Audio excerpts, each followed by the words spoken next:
ચારો પર મહારાષ્ટ્રના ભિવાનીમાં બહુમાળી ઇમારત અચાનક ધરાશય થતા 6 લોકોના મોત થયા છે।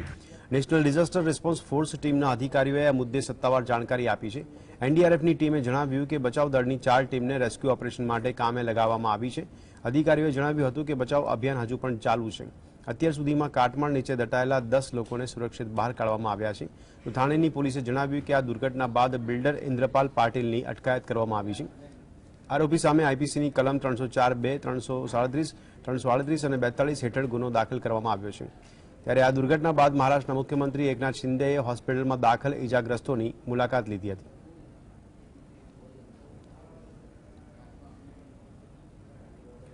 પંજાબના લુધિયાણા પાસે ગ્લાસપુરમાં આવેલી ફેક્ટરીમાં ગેસ લીક થતા દુર્ઘટનામાં અત્યાર સુધીમાં 11 લોકોના મોત થયા હોવાની પુષ્ટિ કરવામાં આવી છે। લોકોના જીવ બચાવવા માટે પોલીસ, અગ્નિશામકોની ટીમ, એમ્બ્યુલન્સ અને બચાવ દળની ટીમને કામે લગાવવામાં આવી છે। દુર્ઘટનાગ્રસ્ત વિસ્તારને કોર્ડન કરી લેવામાં આવ્યો હતો અને નેશનલ ડિઝાસ્ટર મેનેજમેન્ટની ટીમ બચાવ કામગીરી ચલાવી રહી છે। લુધિયાણાની સબ ડિવિઝનલ મેજિસ્ટ્રેટ સ્વાતિ તિવાનાએ જણાવ્યું હતું કે અત્યાર સુધીમાં કુલ 11 લોકોના મોતની પુષ્ટિ થઈ છે। તેમણે કહ્યું કે ફેક્ટરીમાં ગેસ કેવી રીતે લીક થયો છે એ હાલ જાણી શકાયું નથી। એનડીઆરએફની ટીમ સમગ્ર મામલાની તપાસ કરી રહી છે। તો સ્વાતિ તિવાનીએ જણાવ્યું હતું કે તેમની પ્રાથમિકતા વિસ્તારને ખાલી કરાવવાની છે। પંજાબના મુખ્યમંત્રી ભગવંત માને પણ ટ્વીટ કરી લોકોને તમામ પ્રકારની મદદ ઉપલબ્ધ કરાવવાની ખાતરી આપી છે।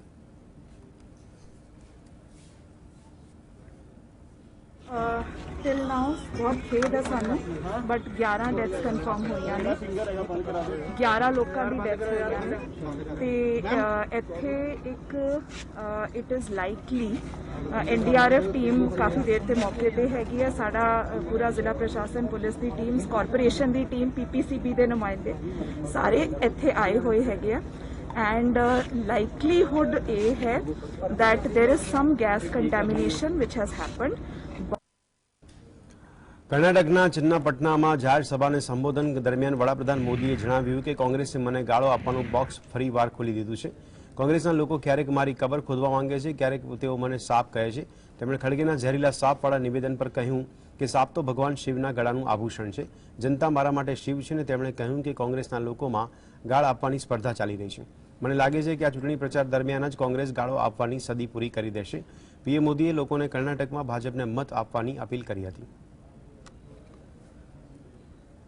किन कार्यों के बीच कांग्रेस ने मुझे गाली देने वाला पिटारा फिर खोल दिया है। ये कांग्रेस के लोग कभी मेरी कब्र खोदना चाहते हैं, कभी मुझे सांप बुलाते हैं। सांप तो भगवान शिव की माला है, मेरे शिव तो आप है, जनता जनार्दन है। તો કર્ણાટકના ચન્નાપટનામાં જાહેર સભાને સંબોધન દરમિયાન વડાપ્રધાન મોદીએ વિપક્ષી દળો પર આકરા પ્રહાર કરતા જણાવ્યું કે કોંગ્રેસ અને જેડીએસ પાર્ટી માટે કર્ણાટક એક એટીએમ સમાન છે, જ્યારે ભાજપ દેશના વિકાસ માટે કર્ણાટકને ખૂબ જ મહત્વપૂર્ણ માને છે। પીએમ મોદીએ જણાવ્યું કે કોંગ્રેસ એ દગાનું બીજું નામ છે। વડાપ્રધાન મોદીએ કહ્યું કે કોંગ્રેસ પાર્ટી દેશ અને પ્રદેશના ખેડૂતો સાથે દગો કર્યો છે। તેમણે કહ્યું કે જેડીએસ પ્રદેશની ચૂંટણીમાં પોતાને કિંગ મેકર માને છે, પરંતુ જેડીએસને મળનાર મત કોંગ્રેસના મતમાં ઉમેરો કરશે।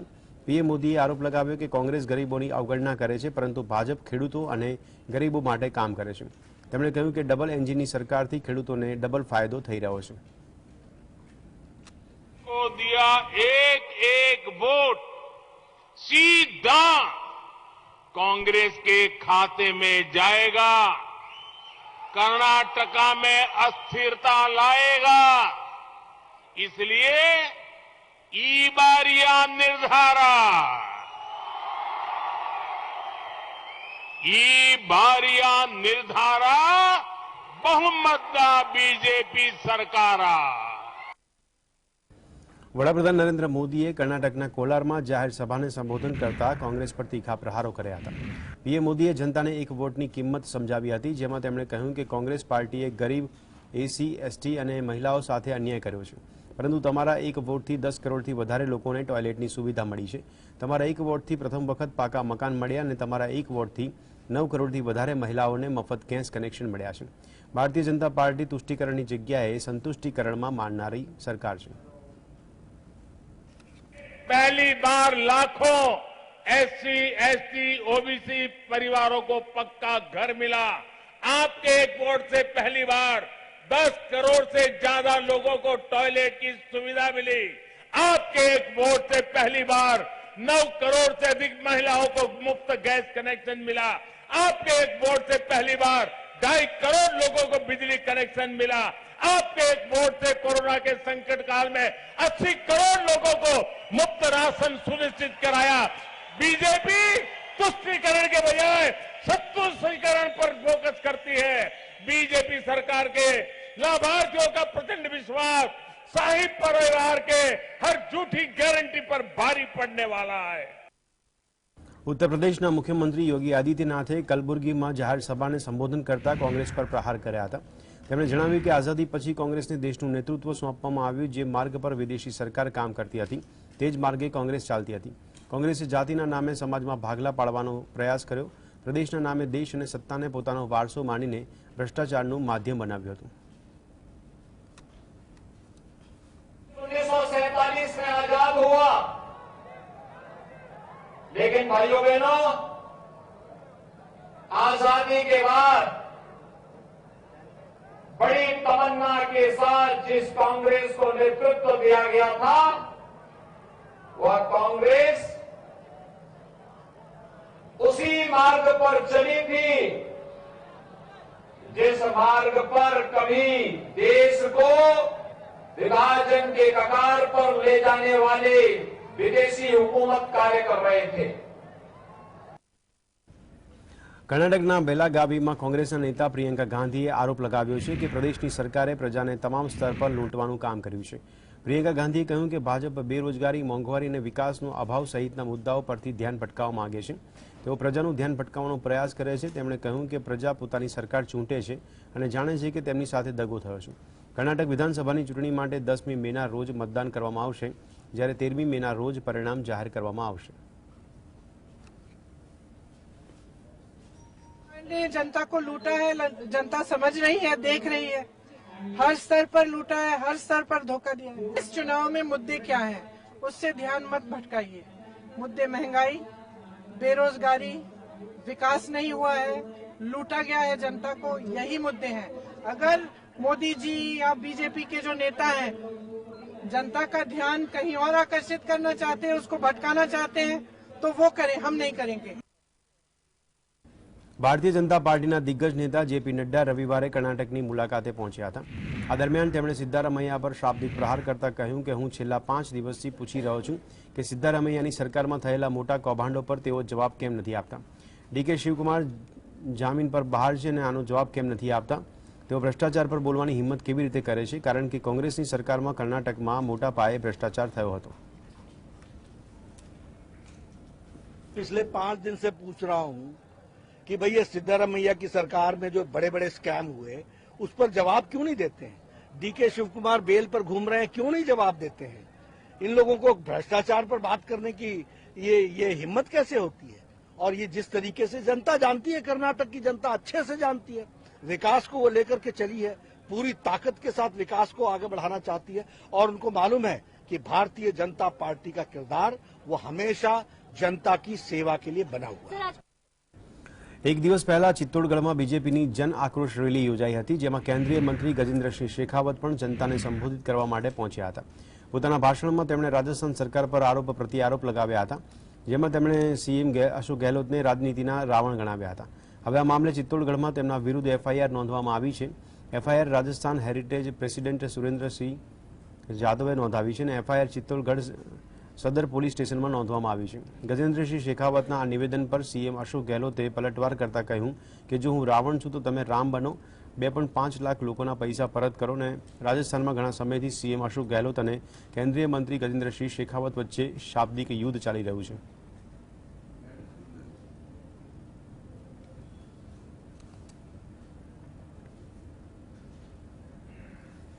દિલ્હીના મુખ્યમંત્રી અરવિંદ કેજરીવાલ આ દિવસોમાં મુખ્યમંત્રી આવાસના નવીનીકરણને લઈને વિવાદોમાં ફસાયેલા છે।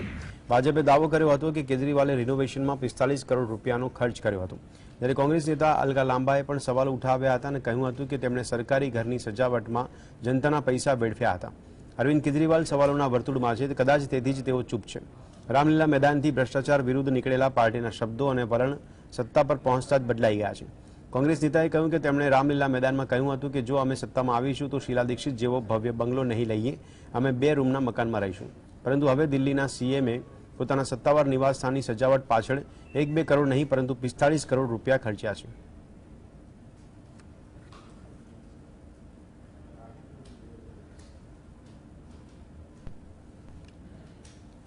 કોંગ્રેસના વરિષ્ઠ નેતા જયરામ રમેશે રવિવારે જણાવ્યું હતું કે ભાજપ કર્ણાટકમાં વડાપ્રધાન મોદીના નામે મત માંગી રહી છે, ત્યારે કોંગ્રેસ પાર્ટી લોકોના મુદ્દા ઉઠાવી રહી છે. જયરામ રમેશે કહ્યું કે કર્ણાટકમાં ભાજપાના 4 વર્ષના શાસન બાદ લોકોને તુષ્ટિકરણ નહીં પરંતુ કોંગ્રેસના વિટામિન પીની એટલે કે પરફોર્મન્સની જરૂર છે. જયરામ રમેશે જણાવ્યું કે કોંગ્રેસ પાર્ટી વડાપ્રધાન મોદી અને ભાજપના વરિષ્ઠ નેતાઓના પ્રચારથી તેઓ ચિંતિત નથી. જયરામ રમેશે દાવો કર્યો હતો કે પ્રદેશમાં કોંગ્રેસને સંપૂર્ણ બહુમત મળશે અને ઓપરેશન લોટસ બિનઉપયોગી સાબિત થશે. તેમણે કહ્યું કે કોંગ્રેસ પાર્ટીના 5 ટોચના નેતા રાહુલ ગાંધી, મલ્લિકાર્જુન ખડગે, પ્રિયંકા ગાંધી, સિદ્ધારમૈયા અને ડીકે શિવકુમાર પ્રદેશમાં વધુ ચૂંટણી પ્રચાર કરશે.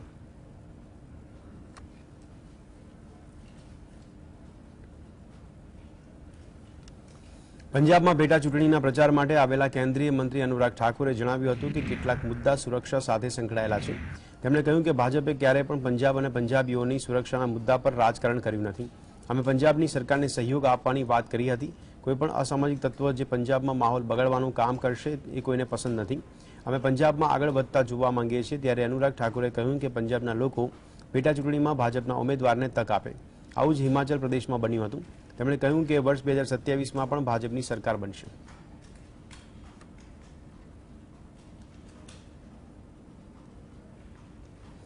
કપિલ સિબ્બલ દેશના રાજકારણમાં જાણીતું નામ છે અને કપિલ સિબ્બલ ભલે કોંગ્રેસ પાર્ટીથી દૂર થઈ ગયા હોય પરંતુ તેઓ હજુ પણ પોતાની વિચારધારાના ઉદ્ધારક તરીકે ગણાવે છે. એક ખાનગી ન્યૂઝ ચેનલને આપેલા ઇન્ટરવ્યુમાં તેમણે જણાવ્યું કે રાહુલ ગાંધીનું લોકસભા સભ્ય પદ રદ કરવામાં આવ્યું છે તે નિર્ણય બિલકુલ ખોટો છે, કાયદાની વિરુદ્ધ છે અને એવું લાગે છે કે કેટલાક લોકો તેમની સદસ્યતા જાય તેવું ઈચ્છતા હતા. મારી ઈચ્છા છે કે હાઈકોર્ટ કે સુપ્રીમ કોર્ટ તેમને રાહત આપે. તેમને રાહત મળવી જોઈએ. કર્ણાટકમાં ભાષણ થયું અને સુરતમાં કેસ થયો. જેઓ અહીં કહી રહ્યા છે કે બદનામી થઈ, 3 મોદી છે, 3માંથી એકેય મોદીએ અરજી દાખલ કરી નથી.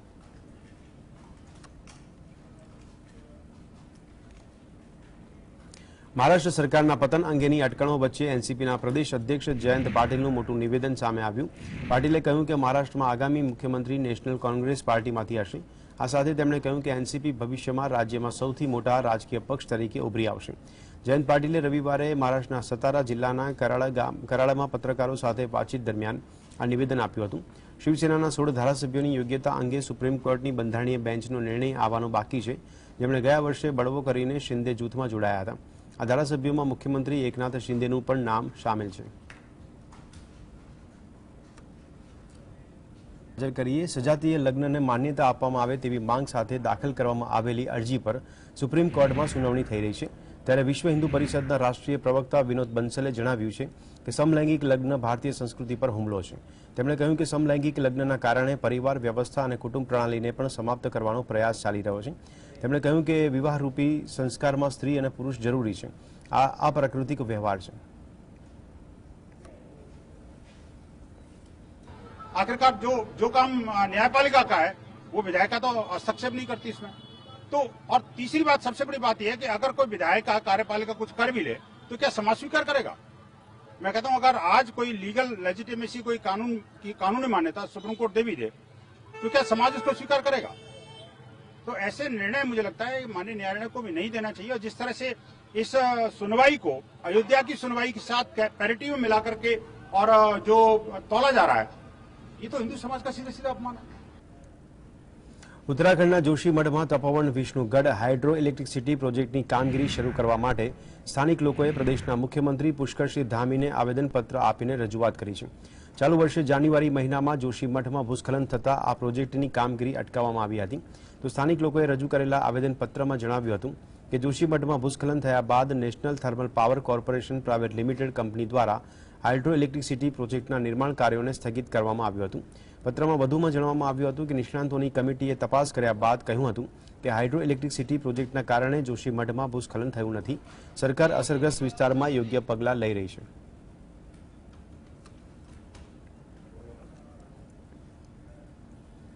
ડિરેક્ટર જનરલ ઓફ સિવિલ એવિએશને ફ્લાઇટ સેફટી મુદ્દે એર ઇન્ડિયાના સીઈઓને શોકોઝ નોટિસ પાઠવી છે. 27મી ફેબ્રુઆરી 2023ના રોજ દુબઈથી દિલ્હી જતી ફ્લાઇટમાં પાયલોટે મિત્રને કોકપિટમાં બોલાવી હતી અને આ ઘટના મુદ્દે શોકોઝ નોટિસ પાઠવવામાં આવી છે. ત્યારે ડીજીસીએના વરિષ્ઠ અધિકારીએ જણાવ્યું છે કે સુરક્ષાને લગતા નિયમોનું ઉલ્લંઘન કરવા બદલ આ નોટિસ પાઠવવામાં આવી છે. આ નોટિસ 21મી એપ્રિલના રોજ પાઠવવામાં આવી હતી અને હવે એર ઇન્ડિયાએ 15 દિવસના સમયગાળામાં તેનો જવાબ આપવો પડશે. ફ્લાઇટમાં હાજર ક્રૂના સભ્યોને પણ આ કિસ્સાની જાણ એરલાઇન્સ અને ડીજીસીએને કરી હતી.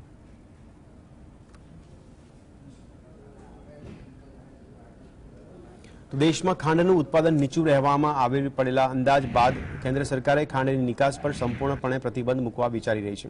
નીચા ઉત્પાદન અંદાજને કારણે ખાંડના ભાવમાં તાજેતરમાં વધારો થયો છે. ઓક્ટોબર 2022થી સપ્ટેમ્બર 2023 માટે દેશમાંથી 60 લાખ ટન ખાંડ નિકાસની સરકારે પરવાનગી આપી છે. આમાંથી 58 લાખ ટન ખાંડની નિકાસ થઈ ગઈ છે. સરકારી સૂત્રોના જણાવ્યા અનુસાર હાલની સ્થિતિને જોતા આગામી સમયમાં કદાચ નિકાસ પર પ્રતિબંધ મુકાય તો નવાય નહીં. વૈશ્વિક બજારની સાથે સાથે સ્થાનિક બજારમાં પણ ખાંડના ભાવમાં સતત વધારો થઈ રહ્યો છે. જથ્થાબંધ બજારમાં મોંઘી ખાંડની અસર છૂટક બજારમાં પડી રહી છે. મુંબઈના છૂટક બજારમાં છેલ્લા 2 સપ્તાહમાં ખાંડનો ભાવ કિલો દીઠ 40 રૂપિયાથી વધીને 46 રૂપિયા પ્રતિ કિલો થઈ ગયો છે.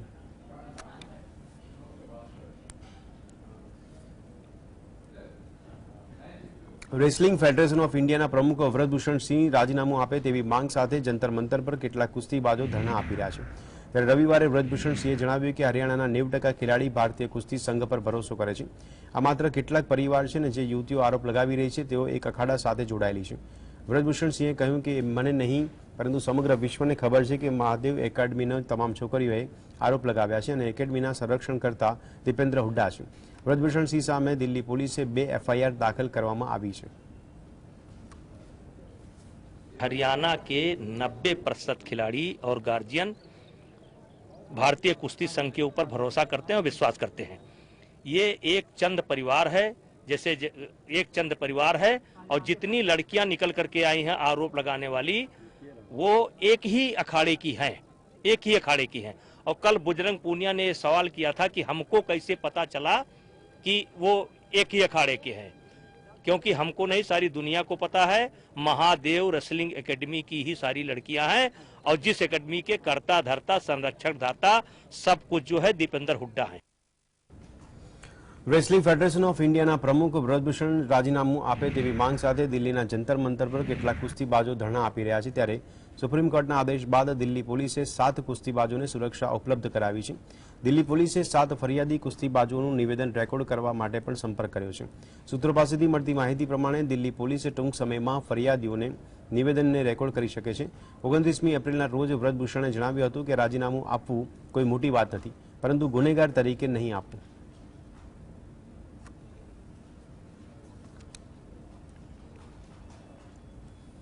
વડાપ્રધાન મોદીના મન કી બાત રેડિયો કાર્યક્રમના 100મા એપિસોડનું જીવંત પ્રસારણ કરવામાં આવ્યું હતું. વડાપ્રધાન મોદીએ મન કી બાતના 100મા એપિસોડમાં સંવાદ દરમિયાન જણાવ્યું હતું કે આ કાર્યક્રમમાં અમે સકારાત્મક રીતે ઉજવણી કરી રહ્યા છીએ. ત્યારે રેડિયો કાર્યક્રમ સાથે અનેક વયના લોકો જોડાયેલા છે. પીએમ મોદીએ કહ્યું કે મન કી બાત કાર્યક્રમ સાથે જોડાયેલા વિષય જન આંદોલન બની ગયા હતા. તેમણે કહ્યું કે જ્યારે અમેરિકાના પૂર્વ રાષ્ટ્રપતિ બરાક ઓબામા સાથે મન કી બાત કાર્યક્રમ કરી હતી ત્યારે સમગ્ર વિશ્વમાં તેની સાથે ચર્ચા થઈ હતી. મન કી બાત કાર્યક્રમ બીજાના ગુણોથી શીખવાનું માધ્યમ બની ગયું છે. પીએમ મોદીએ કહ્યું કે જ્યારે ગુજરાતનો મુખ્યમંત્રી હતો ત્યારે લોકો સાથે અનેકવાર મુલાકાત થતી હતી, પરંતુ જ્યારે વર્ષ 2014માં દેશનો વડાપ્રધાન બન્યો ત્યારે આ જીવન અલગ લાગ્યું અને જીવનમાં ખાલીપણું લાગ્યું. હું દેશવાસીઓથી કપાઈને રહી શકું તેમ નથી અને મન કી બાત એ મને માધ્યમ આપ્યું છે. આ કાર્યક્રમે મને ક્યારેય લોકોથી અલગ થવા દીધો નથી. जब मैं गुजरात का मुख्यमंत्री था तो वहां सामान्य जन से मिलना जुलना स्वाभाविक रूप से हो ही जाता था. मुख्यमंत्री का कामकाज और कार्यकाल ऐसा ही होता है. मिलने जुलने के अवसर बहुत मिलते रहते हैं. लेकिन 2014 में दिल्ली आने के बाद मैंने पाया कि यहां का जीवन तो बहुत ही अलग है. मेरे प्यारे देशवासियों, इस कार्यक्रम ने मुझे कभी भी आपसे दूर नहीं होने दिया. 30મી એપ્રિલના રોજ મન કી બાત રેડિયો કાર્યક્રમના 100મા એપિસોડના સંવાદ દરમિયાન વડાપ્રધાન મોદીએ જણાવ્યું કે આટલા વર્ષોમાં મને લોકોના ઘણા પત્રો મળ્યા જે વાંચી હું ભાવુક થયો હતો. પીએમ મોદીએ કહ્યું કે મન કી બાત કાર્યક્રમ મારા માટે માત્ર કાર્યક્રમ નથી પરંતુ આસ્થા, પૂજા અને વ્રત છે. મન કી બાત મારા મનની આધ્યાત્મિક યાત્રા બની ગઈ છે. મન કી બાતમાં આપણે જે લોકોની વાત કરીએ છીએ એ ખરા અર્થમાં આપણા હીરો છે, જેમણે સેવાના અનેક કાર્યો કર્યા છે. તેમણે કહ્યું કે આ કાર્યક્રમને જીવંત બનાવ્યો છે. के इन प्रयासों ने मुझे लगातार खुद को खपाने की प्रेरणा दी है. साथियों, मन की बात में जिन लोगों का हम जिक्र करते हैं वे सब हमारे हीरोज हैं जिन्होंने इस कार्यक्रम को जीवंत बनाया है. आज जब हम 100वें एपिसोड के पड़ाव पर पहुंचे हैं तो मेरी ये भी इच्छा है कि हम एक बार फिर इन सारे हीरोज के पास जाकर उनकी यात्रा के बारे में जाने. 30મી એપ્રિલના રોજ વડાપ્રધાન મોદીના મન કી બાત રેડિયો કાર્યક્રમના 100મા એપિસોડનું વિશ્વના ઘણા દેશોમાં જીવંત પ્રસારણ કરવામાં આવ્યું હતું. લંડનમાં આવેલા ઇન્ડિયા હાઉસમાં કેન્દ્રીય મંત્રી જીતેન્દ્રસિંહ અને અન્ય લોકોની હાજરીમાં લોકોએ મન કી બાત કાર્યક્રમના 100મા એપિસોડનો સંવાદ સાંભળ્યો હતો. આ કાર્યક્રમમાં યુકેમાં ભારતીય રાજદૂત વીકે દોરાઈસ્વામી, ઇન્ડિયા હાઉસમાં હાજર લેખક અમીશ ત્રિપાઠીએ કહ્યું કે પીએમ મોદીના રેડિયો કાર્યક્રમને લઈને લોકોમાં ઉત્સાહ જોવા મળ્યો હતો. વડાપ્રધાન મોદી માત્ર ભારત જ નહીં પરંતુ વિદેશમાં રહેતા ભારતીય લોકો સાથે પણ સારો કનેક્ટ ધરાવે છે. ન્યૂયોર્કમાં સંયુક્ત રાષ્ટ્રના મુખ્યાલય ખાતે પણ મન કી બાત કાર્યક્રમ સાંભળવા માટે લોકો હાજર રહ્યા હતા. और मन की बात by noticing that at 6:30 in the morning the hall was packed. In fact, not just here, but we had our consulates in Birmingham and Edinburgh as well run this program live. The participation was there, the enthusiasm was there, and I think that truly shows the connect that the Honorable Prime Minister of India has with people not just in India, but indeed the diaspora across the world as well. Radio પર પ્રધાનમંત્રી નરેન્દ્ર મોદીના મન કી બાત કાર્યક્રમનો 100મો episode હતો, જ્યાં એક તરફ ભાજપાના નેતાઓ મન કી બાત કાર્યક્રમના વખાણ કરી રહ્યા છે તો બીજી તરફ ટીએમસીના સાંસદ મહુવા મોએત્રાએ પીએમ મોદીને મન કી બાત કાર્યક્રમ પહેલા 2 સવાલ પૂછ્યા છે. દિલ્હીના જંતર મંતર મેદાનમાં અત્યારે મહિલા કુસ્તીબાજો ધરણા પર બેઠી છે. આ ધરણા પ્રદર્શનને લઈને મહુવા મોએત્રાએ સવાલ ઉઠાવ્યો, જંતર મંતર પર દેશની બેટીઓ ધરણા પર બેઠી છે તો ભાજપના શક્તિશાળી વ્રજભૂષણ સામે કેમ કોઈ કાર્યવાહી હજુ સુધી કરવામાં નથી આવી. અદાણી મામલે પણ મહુવા મોએત્રાએ મોદી સરકારને આડે હાથે લીધી. અદાણી ગ્રુપ મામલે સેબીએ સુપ્રીમ કોર્ટની ટાઈમલાઈન પ્રમાણે હજુ સુધી તપાસ કેમ પૂર્ણ નથી કરી.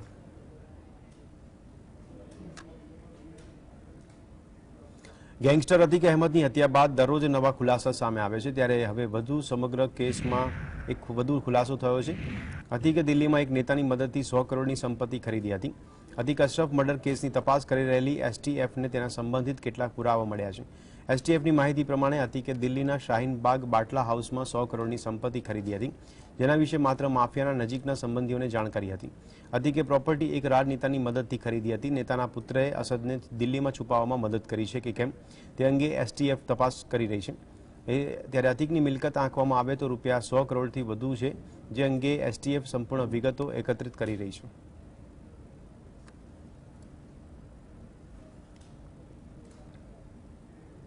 દેશમાં કોરોનાના નવા દૈનિક કેસોમાં ઘટાડો જોવા મળ્યો છે, ત્યારે છેલ્લા 24 કલાકમાં દેશમાં કોરોનાના 5,874 કેસ સામે આવ્યા છે. કેન્દ્રીય આરોગ્ય મંત્રાલય દ્વારા જારી કરવામાં આવેલી વિગતો પ્રમાણે દેશમાં એક્ટિવ કેસની સંખ્યા 49,015 પર પહોંચી છે. છેલ્લા 24 કલાકમાં દેશમાં કોરોનાના કારણે 7 દર્દીઓના મોત થયા છે. છત્તીસગઢમાં 2, બિહાર, દિલ્હી, કર્ણાટક, મધ્યપ્રદેશ અને મહારાષ્ટ્રમાં કોરોનાના કારણે એક વ્યક્તિનું મોત થયું છે. દેશમાં કોરોનાની સાપ્તાહિક પોઝિટિવ રેટ પણ ઘટીને 4.25% પર પહોંચ્યો છે. છેલ્લા 24 કલાકમાં દેશમાં 8,148 દર્દીઓ કોરોનાને માત આપીને સ્વસ્થ થયા છે.